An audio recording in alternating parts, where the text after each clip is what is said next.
Here we are. Hello, welcome to Tea for Lunch, a weekly show powered by Arcade. Each week, we'll serve you the top stories we're following in the world of entertainment, celebrity, social media, and tech in 15 minutes or less. You can catch the show live on Instagram every Thursday at around 12:30 p.m. Mountain Standard Time, or you can catch the replay every Friday on all podcast streaming platforms and YouTube. This week, we're your hosts. I'm Mitzi and I'm McKenna. Yay! Happy Starbucks holiday drink season to those that celebrate. I was so happy. I didn't even know that it started. Did it start today? It did start today. Perfect. And I really appreciate that Starbucks get the memo that the holidays starts right after Halloween. It does. November 1st. I actually had my Christmas tree up for weeks because we did a shoot at my house and it had to be holiday themed. So I was like, I'll just take the opportunity and throw up the tree. But I really love having it up. I love it. I can't wait. We usually wait till about the 15th, but I'm itching. I ordered a new nutcracker decor. Cute. So he's already on my shelf, but nothing else. But we'll get so there. Fun. Yeah, I feel like now that my tree is up and I have stockings and stuff up, I'm like, what else should I get? Yeah. I'm like, I should add more. It just feels like it doesn't feel right to be done. No. Also, Zara and Simon's have the best holiday stuff this year. Really? They're home. I've never bought anything home from them. Both great. Okay, Zara. Highly recommend. Sorry, Simon's. Okay, I gotta go check that out. Check them out. Well, it's been a big week over here. We had Halloween festivities at Arcade, and we had a little Halloween Zoom, which was so fun. It was so fun. McKenna you had the most iconic costume. It was so simple, but so perfect and so relevant. Yeah. You should tell the people what you were. I love it. I was Kourtney Kardashian holding the Travis I'm pregnant sign because I'm pregnant, and it just worked. It was easy. I just had to wear a black turtleneck, and I changed my Zoom background, and I just placed myself conveniently in front of Kourtney, and it worked. I didn't win the costume contest. You were a top runner though. You were wow. showing up here and there. You were up some steep competition. It was, yeah, there were some good ones. Someone came as the full Oogie Boogie costume, head to toe. Someone else was one of the Rihanna backup dancers, and it was they nailed the moves. It was so good. Everyone really showed up. Everyone did. We had a couple Justin Biebers. We had Miranda Priestley. We had a frog. Cinderella, a pickle, a pea, peas in a pod. Yeah, I think one year we should all just be different foods. I feel like next year we should add a theme. Yeah, it would be fun if there was or if we said speaking of, one thing I really appreciated this year about Halloween is that all of the costumes on TikTok were so niche. So we should do a niche Halloween. Anyways, I know we're going to talk about that. Yeah. Anyways, let's dive in. First up, it's time for The Sip, your weekly rundown of the top stories happening in social media. TikTok has added an Instagram-style explore feed. Threads is reporting almost 100 million monthly users and claim their goal is 1 billion users. X is working to allow companies to publish press releases on the platform and says they want to replace banks in the next year. And Pinterest is having their best quarter ever as Gen Z users continue to surge on the platform. I think the Pinterest news is so interesting because Pinterest has been around for a while, and I wouldn't think that Gen Z would gravitate towards Pinterest, but I'm here for it. I think there's a few reasons that contribute to this, and I know we talk about it a little bit in our Scan Club newsletter, but one of the things is Gen Z really values their anonymity. How do you say that Anonymity. Yes. Being anonymous. Basically, they don't really like to build their own personal brand. So Pinterest is a space where you can create a mood board and stuff like that, but you're not creating it based on what you're producing or creating content about yourself. It's really your skills in curating. So I'm here for it. I love Pinterest personally. So yeah. I like seeing more activity there. I like it. It's fun. And I think how Gen Z is using it is also kind of translating over to TikTok, the carousels. You see yes. What they create in Pinterest is carrying over. I think it's really interesting that X wants to allow companies to publish press releases. So it's been kind of been done from a PR standpoint for as long as Twitter's been around of releasing them there. And there's sort of been these Twitter release versions of press releases. So I think it just feels like a natural integration. Yeah, I'm not super surprised, and I'm also not mad about it because so my first journalism internship was at a newswire, and it was like a market newswire, and newswires are so antiquated. Like literally they'd have like this huge fax machine that would come in and like all day long be printing the news from the wire that like the news outlets would then go report on, which is basically Twitter. Like so much of that has already been replaced by Twitter or X. So why not just like make it a bit more official where like this is the wire that like all of the other like news publishers can pull from to like aggregate and create content around the news. So I'm not against it, and I think it makes a lot of sense. So it's interesting. It is. X is always in the news. Always. Also, last note about Pinterest, I really hope that the Gen Z effect on Pinterest gets into my algorithm so that like I know what's cool, because at this stage, like all of my like boards, I'm like, oh, like is this actually, because you can go into like your algorithm and stay in your algorithm and see like things that you like, but like how do you actually know if that's cool? You get siloed really easily in Pinterest. Yes. So like I just want the Gen Z effect like infiltrate me. Like I need to start following like Gen Zers so I can like integrate them into my like boards. Fair point. Yeah, here you go.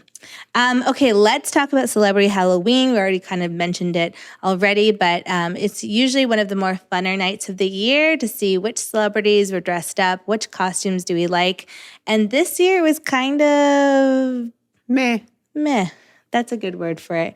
Some notable picks. So Khloe and Kim Kardashian were dressed up as brats, which is really weird. Like I found that their makeup was kind of freaky. I was like, wow. Is that your real face? Like, I'm not sure.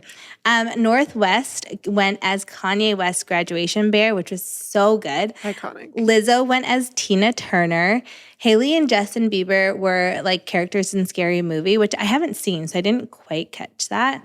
The Rock went as David Beckham, and Heidi Klum, the Queen of Halloween, went as a peacock with a group of Cirque du Soleil performers at her annual Halloween party. Things were a bit better in the influencer space, and some of our favorites were Alex Earle as the White Witch from Narnia, and she also dressed up as Madonna, which, whatever. Trisha Paytas dressed as Addison Rae reading Britney Spears' book, which was so funny. And Just Jazzy was Steve Harvey from Family Feud. But like I was saying, like the costumes on TikTok this year were so niche and so funny. And so like if you have seen this viral video, you would know what you are. But if you haven't, like you'd have no idea. And I loved it. I feel like meme culture and like Vine energy has been like slowly infiltrating Halloween for the last 5 years. But this year it was so omnipresent in all of Halloween, and there was no like celebrity costume that I was like, oh, genius. But it was these costumes on TikTok that were like DIY'd or using a sound to be a costume. And it was really cool to see that social media trends and culture drove Halloween this year. Yeah, this year it was the non-influencer TikTokers won Halloween. Like they were greater than celebrities and the influencer costumes because they were just like more creative and like more funny. Yeah. Like I saw so many like what's that character from Despicable Me? Gru? Yeah, so many Groots and like so many of like that bridesmaid character too with all the puppies. Melissa McCarthy. Yeah, it was so funny and like so niche, and there was tons of like memes and stuff. Like I just thought it was so clever. So it was fun. It was fun to be on TikTok on Halloween. The Kardashians were definitely interesting. I saw that they had like prosthetic lips, which when I looked at them, I was like, that was not the first thing I thought was a prosthetic. No kidding. On that note, SKIMS has partnered up with the NBA, the WNBA, and USA Basketball as the official underwear partner, right on the heels of SKIMS debuting their first men's collection in with famous athletes, the brand has announced this new major partnership. Kim spoke about the multi-year partnership as a way to connect people of all backgrounds through fashion, sport, and talent. The NBA mentioned that this partnership aligns with their significant impact on pop culture, entertainment, and fashion, and gives the brand an opportunity to engage with the next generation of fans through basketball. The NBA is also teasing that fans will see the partnership come to life at future events, and as part of the partnership, SKIMS will get on-court virtual signage during NBA and WNBA broadcasts and advertising on the league's official social and digital platforms, which we're already seeing live. This is so if you've been scanning with us, this would come to no surprise. We've been talking about sports and its like relevance in pop culture, like more so right now than ever before. We talk about this quite a bit in our newsletter called Scan Club. It's where we track signals that could lead and point to possible futures in culture and marketing and all those things. So sports has been something that we've talked about over and over and over again. And I think the really cool thing about this partnership is like one, like Skims is a celebrity-backed brand created by Kim Kardashian, of course. It's pretty like respectable, I think, in terms of a business. And it's partnering with the NBA and as it's like entered a new category, which is menswear. Being the official like underwear sponsor is so interesting. And using all these like professional athletes to like be the face of this campaign is also really interesting. And one thing that we're seeing too in Scan Club is that like sports is having a moment right now because it's so unpredictable and so uncurated and kind of like it's so human. And I think in the world of these like algorithms and AI and all these things, people really crave something that's human and feels like it's not predictable and it's real and it's reality, but it's like not produced. And that's what sports is. So of course it makes sense for celebrities and their brands to be part of that kind of like new wave. So it's really cool to kind of see some of the scans that we've been tracking come to fruition with such big news like this. Yeah, I think another thing that you touched on there is people want this connection. There's such a community around sports, and we heard a lot about the power of community at the gathering and how like marketing is community. And I think this is just another example of that coming to life as well. It's people bond over sports even when it doesn't go your way. There's still teams that have never won major championships that have these massive fandoms, and you just unite with a perfect stranger over things like this. And even the shows and Hard Knocks and even like F1 sort of like dominating in North America right now. And the Beckham documentary. The Beckham documentary. There was a lot of Victoria and David Beckhams at Halloween. There were so many. It's just like infiltrating every area of culture. Yes. I think we need sports more than ever before. Like, of course, fandoms have always existed, but there's just something about this time in history where like technology and like algorithms and AI is kind of like really becoming like coming to the forefront and people are seeing it and trying to understand it in addition to all these other things and like global events that are happening and like people really need to rally around something and want to have some reprieve from all of that. And sports is simple. Like it's a game. There's rules. Like you got to like follow the rules of the game. And there's a winner and there's a loser. And so I'm not surprised that like sports is having a moment. And I'm here for it. I'm in it. You're in it. You are in it. I am sucked in. We need to clip some pieces together of you talking about the NFL last year and you talking about the NFL this year. Because that is a 180. It's like a gray screen. I love it. I love it. It's awesome. All right. We're going to talk about something that I'm just as passionate about, and that's Walmart. For our last story, let's give props to Walmart for absolutely nailing their Black Friday advertisement in their brand new ad, which recreates the most iconic movie of all time, Mean Girls. It features most of the original cast members, including Lindsay Lohan, Amanda Seyfried, and others. They shared it on social media, and they're all talking like it's pretty fun ad. You've seen it, obviously, but basically they're like the adults or the moms of the kids who are going to high school now, and they're integrating like Black Friday deals at Walmart throughout the ad. It's so good. Many of the old characters, including Katie Heron, of course, Gretchen Wieners, Karen Smith, Damien, and Kevin Kapoor, are now living as adults with children. Plus, there's a surprise appearance by Missy Elliott, which is so amazing. So fun. The ad is perfect. It's perfect because Walmart understands their consumer, and that is moms. They know they're one of the biggest brands in the world, maybe the biggest, and they know that the most important customer to them is moms because moms hold the purchasing power of most households. And in addition, millennial moms who really resonate, of course, with Mean Girls, they all grew up watching it. They probably know every word like I do. And so I love how Walmart went so hard for, Black Friday, Cyber Monday weekend. And they made something that was just for moms to enjoy, to get excited about, and also be entertained. So I think this ad is just like perfect. It's so spot on. Yeah, it's so good. And their tagline, on Wednesdays, we shop deals. Which honestly good. is true. Yeah.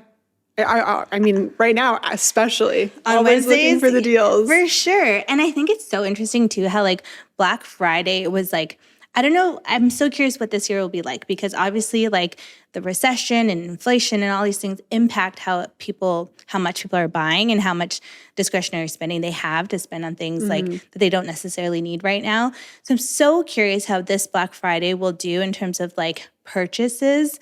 And Walmart being a place that you can go not only for the big screen TVs and such, but also for groceries and also for household items. It makes sense for them to go really hard and lean in this year because of where things are at. And being a place, a destination, you can get all these things and all these extras and we'll have deals all here.